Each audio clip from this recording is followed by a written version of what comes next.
February 1991. A scrappy team in a cramped office near San Francisco is about to rewrite video game history.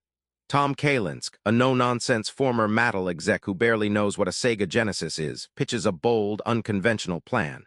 The stakes: to dethrone Nintendo, the uncontested giant that's been choking the market and the imagination of gamers worldwide. Everyone's betting Sega will fail. But what if the rules of this ruthless race have just changed? Hold that thought. Sega was bleeding money in arcades while Nintendo ruled homes. Enter Tom Kalinske, the outsider with zero gaming creds but a master's mind in marketing and strategy. When Kalinske arrived, Sega was a U.S. afterthought and floundered in the shadow of Nintendo's dominance. He convinced Sega's Japanese bosses to trust a $150 million marketing budget, nearly unheard of, aimed at winning the U.S. battle. This was a bold throw of dice, betting on a marketing blitz where others played it safe. Kalinske didn't just copy Nintendo, he redefined the battlefield. Picture a chess master using unexpected gambits instead of predictable checkers moves. He fused aggressive pricing, edgy advertising targeting teens, and fast game cartridges to outflank Nintendo's slow, family-friendly image. It wasn't just about hardware, it was about rewriting the game's culture. The secret weapon? Sonic the Hedgehog, fast, cool, rebellious. Unlike Mario's predictable charm, Sonic was the sonic boom that hit the teen market like a lightning strike. Suddenly, no kid wanted Nintendo's stiff plumber, they wanted the blue blur.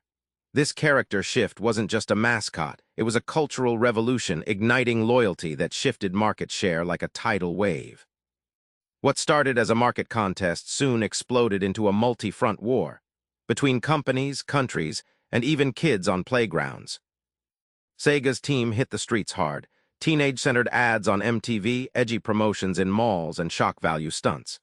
They taught kids to see Nintendo as outdated, even boring. A notorious stunt, releasing Sonic in cool, moody commercials with a bad boy attitude, shaking up the safe, sanitized status quo. The message was clear. Sega was the rebel, the future, the cool kid's choice. The battles went far beyond retailers and ads. Nintendo, desperate to hold its grip, dragged Sega into legal fights and lobbying wars. Congress hearings on market monopolies, tariffs between U.S. and Japan, even legal battles over blockbuster games became battlegrounds. It was no longer just about games.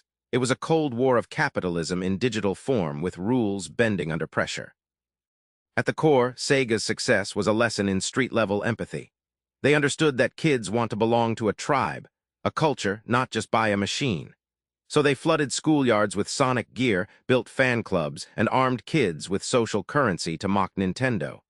This grassroots momentum was the secret weapon turning a marketing campaign into a full-blown youth takeover. Against all odds, Sega turned a punchline into a powerhouse, pushing the industry into a new era nobody saw coming. By the mid-90s, Sega had clawed its way to nearly equal footing in the U.S., snatching more than 40% market share and seriously threatening Nintendo's monopoly. Kalinske's mix of pricing, advertising, and relentless innovation flipped the industry script. It proved that with guts and vision, outsiders don't just play the game, they can own it. The fierce console wars ignited an explosion in the global video game market, now a $60 billion behemoth. Rivalry fueled innovation, faster processors, better graphics, iconic franchises, and a new mainstream cultural respect for gamers. What began as a David and Goliath story turned into the birth of a massive entertainment industry, shaping decades of pop culture. Beyond sales, the console wars taught businesses and dreamers alike that being underestimated is an asset, not a handicap. Kalinske's story is a blueprint for turning weaknesses into strengths and battles into revolutions. It's about fighting with imagination as much as muscle, reminding us all that the underdog's roar can change the world. Back in that dimly lit San Francisco office, Kalinske's gamble was still unfolding.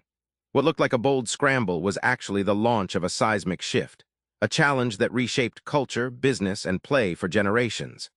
Next time you face a giant, try thinking like Tom. What's the bold gamble no one else sees? That's where revolutions begin. Subscribe for more book summaries like this one.